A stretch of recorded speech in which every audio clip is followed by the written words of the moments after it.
Are you tired of all the voices who say, focus on the bottom line numbers? Say whatever you have to, just close the sale. Just get the credit card. It doesn't matter what you deliver. You will never build a successful business until you grow a pair and stop caring so much. Here, we respectfully disagree.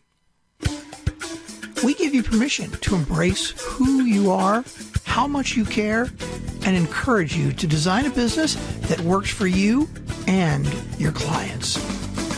Welcome to The Art of Giving a Damn, the podcast that proves with every single episode that you can create a profitable business doing what you're passionate about and making a positive difference in the world. Now here's your host, Michelle Schaefer.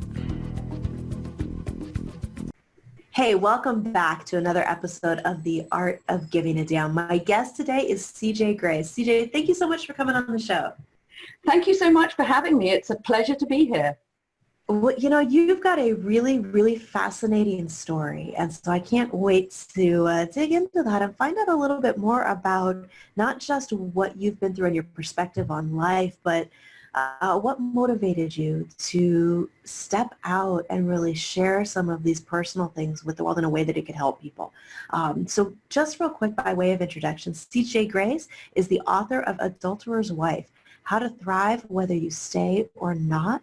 She was personally invited to blog for Huffington Post after she sent a copy of her book to Arianna Huffington. She's a former BBC staff journalist who worked in Britain, then later worked for China Radio International in Beijing. So you've done a bit of traveling here, and you've just completed your next book, which I know we'll talk about in a minute here. It's called Hotel Chemo, Learning to Laugh Through Breast Cancer and Infidelity.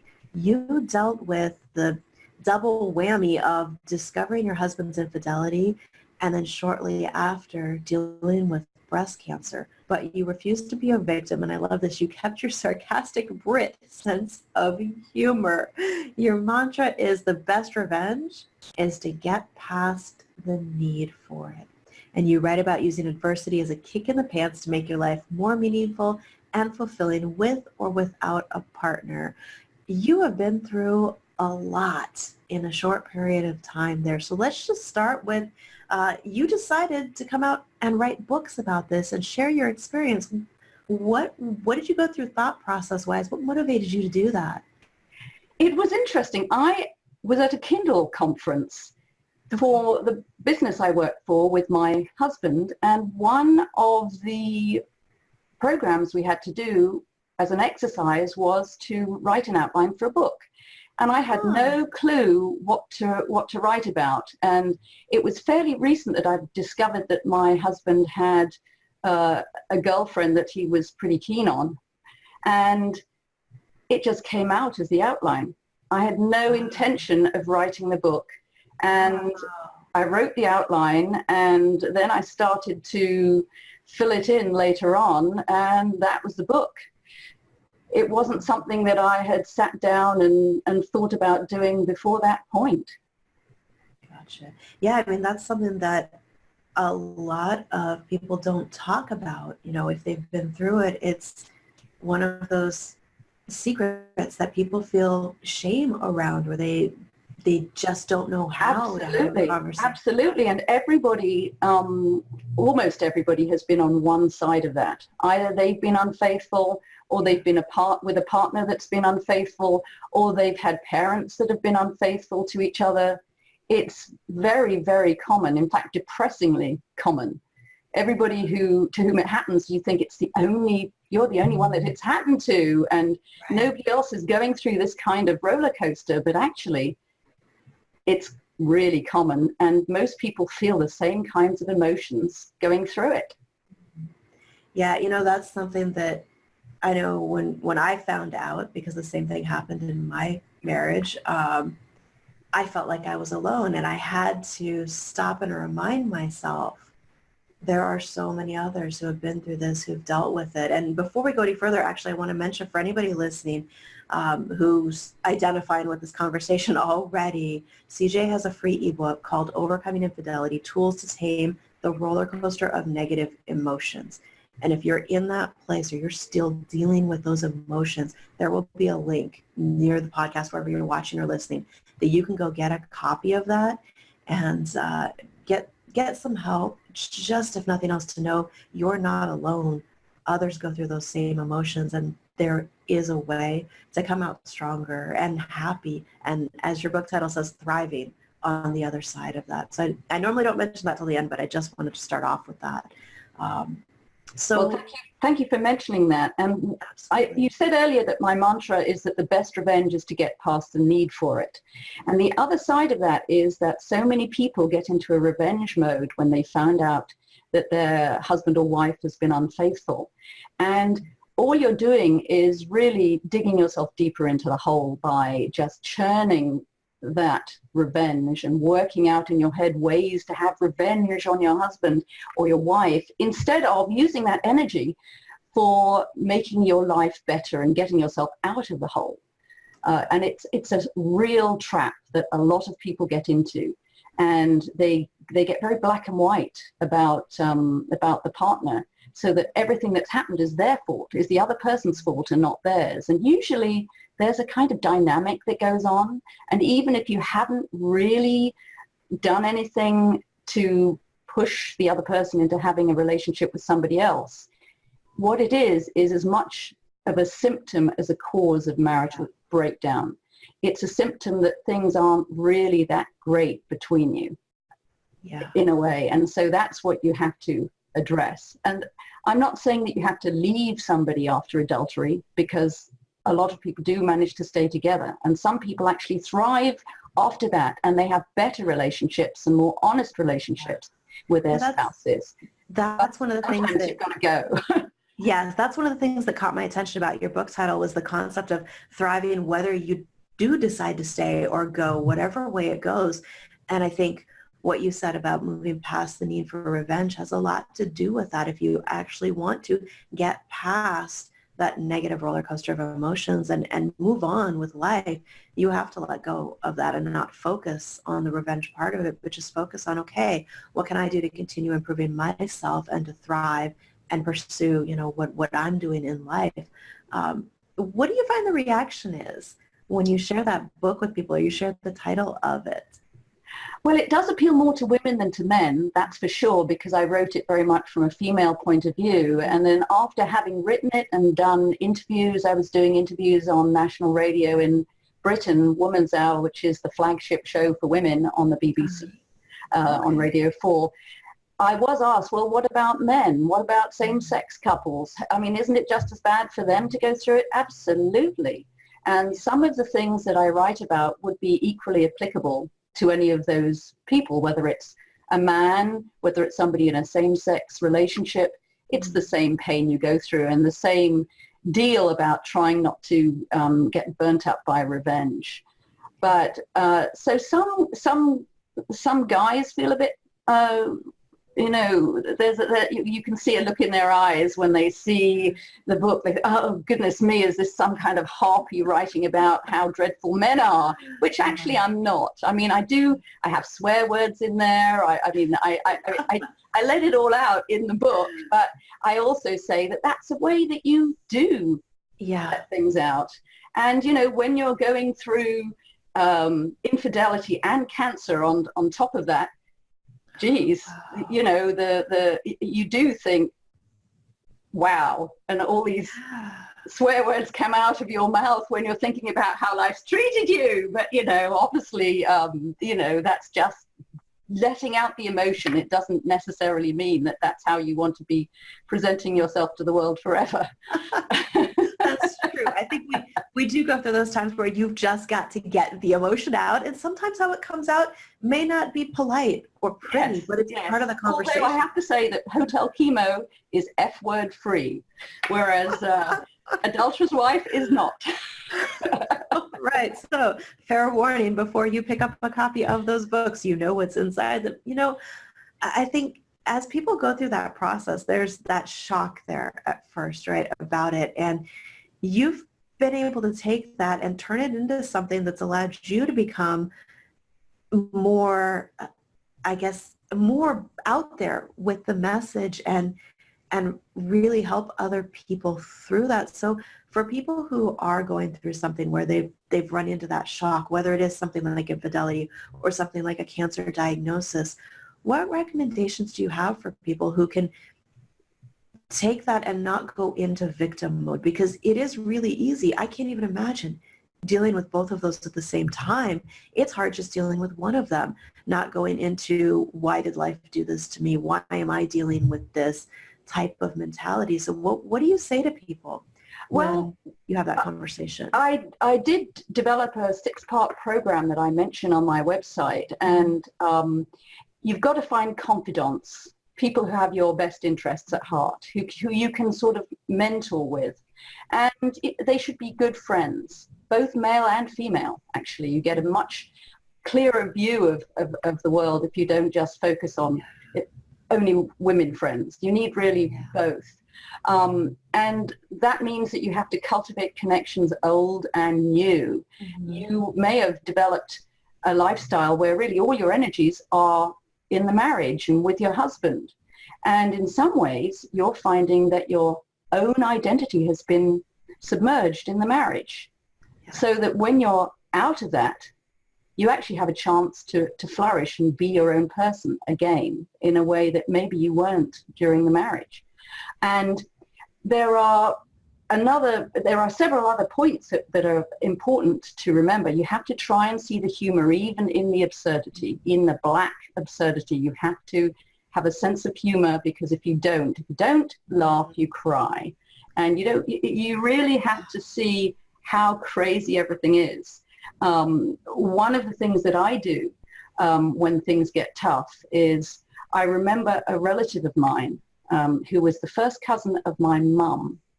And we're of Jewish background, and she, before the Nazis went to power, she was managing an orphanage, a Jewish orphanage in Germany. Oh. And when the Nazis came to power, they came to her and they wanted her to, she had to select the children that would have to be taken away. And rather than doing that, she decided to commit suicide. It's an awful, awful, awful story. It still makes me feel very sad inside when I think about that. And her name was Hannah. And so I think about Hannah when my life is bad. I think, wow, how can I really complain when I see what my cousin Hannah had to deal with? Mm-hmm. So there's always a way of looking at things where you put things in perspective, because here we are in a wonderful free society, in effect, with shelter and food and safety, whereas a lot of people don't even have that. So when we're dealing with relationship issues and even serious health problems, that does put it into perspective. Now, that's not going to give you a sense of humor about it, really, when you think about, dying relatives from Nazi Germany, but it does put things in perspective. Right. But laughter therapy is just as important, because you don't want to be depressed, but you want to put your life in perspective, but you also want to laugh. And you have to, in effect, find your passion and become the happy hedonist. And often when you're married, you are stuck in this. In Britain, we call it the Protestant ethic. You're doing the drudge, you're dealing with a home, you're dealing with a business if you have a family business, you're dealing with the kids, all of that stuff. And so you need to put that aside for a while. And even if you are swamped with dealing with the aftermath of a broken relationship, divorce, all of that is really all-consuming and difficult. You have to carve yourself out a little bit of time to do stuff that you enjoy. Absolutely critical, because otherwise you can't lift yourself up. It doesn't lift your mood if you don't do things that make you happy. Right. So it's a good idea to use the shock as an opportunity to think, well, what do I really like doing? What's my passion? What makes me feel truly alive? And go for that. And it doesn't mean that you earn your living from it, because a lot of these things, sadly, are not ways of making money, but you have to make time in your life for pleasure, for fulfillment. And that is a crucial part of getting over infidelity. And, you know, it also requires you to focus on the present and become more mindful of what's going on, because you could be in a beautiful surrounding. You could be swimming with dolphins in Hawaii or whatever. Although I don't know if you're even allowed to do that anymore, but you could be having a fantastic time on an outward level. But if your mind is full of how awful you feel and what an awful man your ex has been, and how you've been so badly treated by life, and all that beauty outside you, it's irrelevant. You've got to live in the present and be aware of life in the now, not life in the past, and not necessarily mourning how things were when you had your perfect relationship, because it's pointless. It gets you nowhere. Yeah. That was one of the things that I think was hard for me to come to terms with personally, was that sense of loss of what I thought was possible. But one of the things that I realized was that was something in my head that actually never existed in reality. And as soon as I kind of accepted that and let go of what I thought was there, and like you said, okay, in this present moment, what is here? It helps to kind of move beyond that. And it's funny you say that about finding something that you're passionate about and that you can do that, you know, gets your mind off it, I think is a key piece of it. I threw myself into my business and I worked really, really hard, but I also went and signed up for karate lessons, not for revenge. Not to say that fantasy never went through my head, but not for revenge as much as just let me try something new. Let me do something different. And it was really good. It forced me to get out of the I'm just going to stay home and never go outside again kind of mode that I naturally wanted to go into, and instead to actually, you know, be out in the world around people and have that perspective of, yeah, one thing went wrong, but life is still amazing. Did you do your podcasts when you were married? No. You see? No, that's something I've only been, I started it about 2 years ago now. So yeah. So you did reinvent yourself. Yeah. In effect. It absolutely has been an interesting what's next type experience of realizing, okay, so the white picket fence dream didn't quite work out, but you know, you've got lots of time left to figure out what you want to do with life. And that's, I think, one of the positives that can come out of any situation where you're struggling with, you know, the unexpected hitting you is, okay, so that didn't work out as planned, you know, turn the page, yell next chapter, and see what comes in life. And I have to say that having gone through cancer twice, when I had it the second time, that really, and that was shortly after finding out about my husband's infidelity. It was just a couple of years beyond that, 18 months, I think, something like that. But it really reminds you that you have an expiration date. You can't just sit around feeling depressed, because life is short. Make it count. And so when I was writing about adultery and adulterer's wife, how to thrive whether you stay or not, I didn't really think I had another book in me. I was talking to a friend who was saying, you know, what you need to do if you want to do more with this project is, why don't you do loads of courses on how to deal with adultery and or write more about it. And I thought, well, I don't know whether I've got another book in me. I really don't know what I write about. Everything I wanted to write about is in the book. But then when I had cancer on top of that, the stuff came out of me like deli diarrhea. Everywhere I went, I had ideas of what to write. And you know, and the absurdity of some of these things, you know, going through chemo and radiation and all of this, and bizarre stories I heard. I got some great stories from other people and all of this. And I got people to talk about all kinds of things that they probably would not normally have talked about.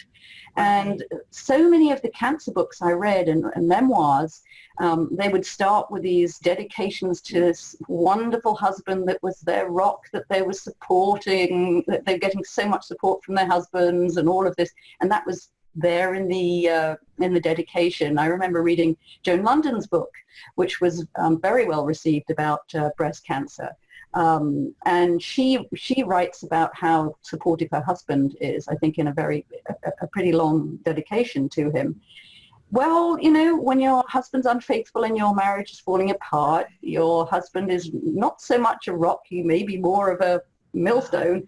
And so you have to really take charge of looking after the situation yourself. And I found that my background as a BBC journalist was very, very helpful because I was researching to the nth degree. I didn't take everything as gospel that the doctors told me. I mean, generally I would listen to what they said, but I did both alternative and conventional therapy. And I found out that in many ways, cancer is a crapshoot. Breast cancer is a crapshoot. You know, people who do different things, and sometimes they work and sometimes they don't. And it's very, very individual. You have to do what feels right to you. In my introduction, I have a cartoon because I illustrate my books with cartoons to the comedy. And it shows all the ridiculous advice I got from people.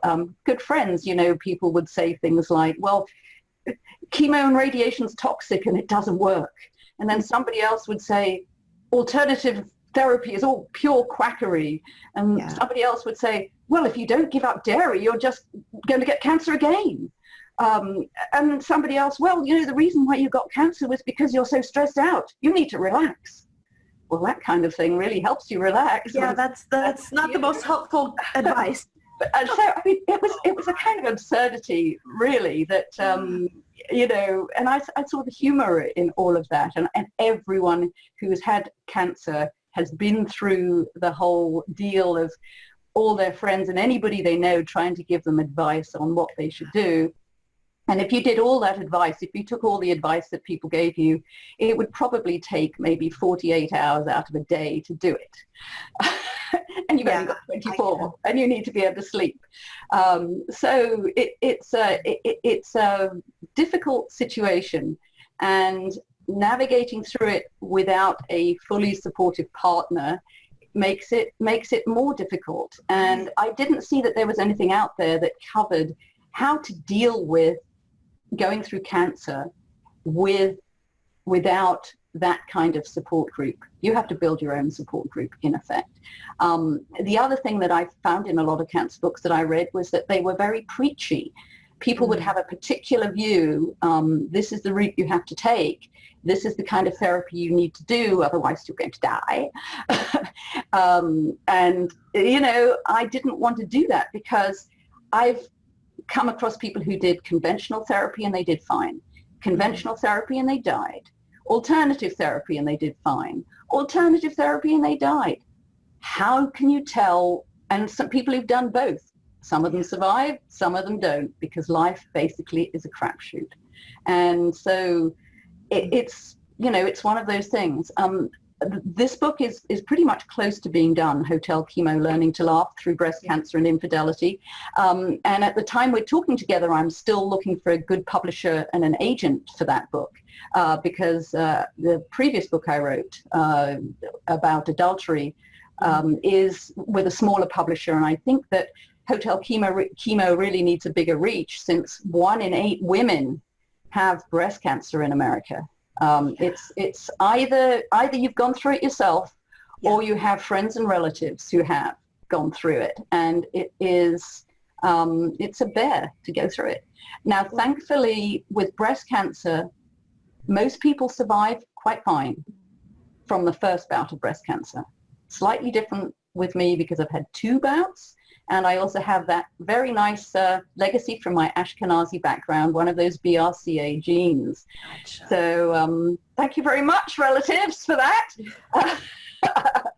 But so that makes me more likely to be susceptible. I don't have the same one as Angelina Jolie. She has one that's a little bit worse than mine, but it's still a bit of a sword of Damocles, as they say, hanging over your head. Maybe it's going to hit you and you don't expect it. Right. Well, and I think there's a huge, I don't know if demand is the right word, but need for, I think, a different perspective, like you're saying, about there is another way to approach this and deal with this. On the treatment side, it's find what works for you, what you're comfortable with, and don't try to listen to everybody's advice, especially people who haven't been through it. Because it's easy for me to read 15 articles on the internet and conclude you should never eat X again and that'll cure you, but that's not helpful to tell somebody when they're going through it. But also to be able to have a different perspective on it, which you've clearly figured out how to find the humor in things that a lot of people would look at, and just the idea of dealing with it is enough to make you just want to give up. So I love that you found that and that you're willing to share that and share that story, because I think it's something that other people can look at and really be inspired by and say, hey, if CJ can make it through this and still have her sense of humor, I can make it through it too. Yes, I think the humor is absolutely vital. And one of the things that I did, both when I was going through infidelity and when I found out about the cancer, was that I really cut down looking at things like the news. And as a BBC journalist, I was a real news hound, and depressing stuff. I didn't want to read anything depressing. I didn't want to go and see a depressing film. I remember somebody inviting me to go and see this film with, it was about a lady who went on the Pacific Crest Trail to get over depression. Reese Witherspoon was the lead in it, and for some reason I have chemo brain about the name of the movie. It'll come to me in a while. But I thought, I don't think I want to be spending time watching somebody deal with depression. I don't need that. I want something that's uplifting and humorous. So I went back to watching my favorite Monty Pythons, all the Monty Python movies.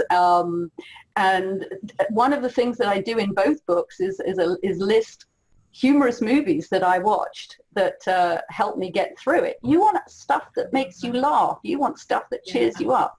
You don't want stuff that brings you down.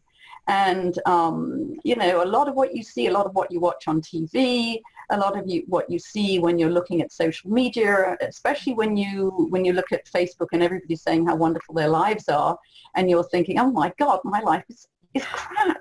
My husband's got a girlfriend, I've got cancer, and it doesn't make me feel good seeing these people with their photos of their loved ones and all of that, and how wonderful their lives are. It makes you compare yourself in a negative way.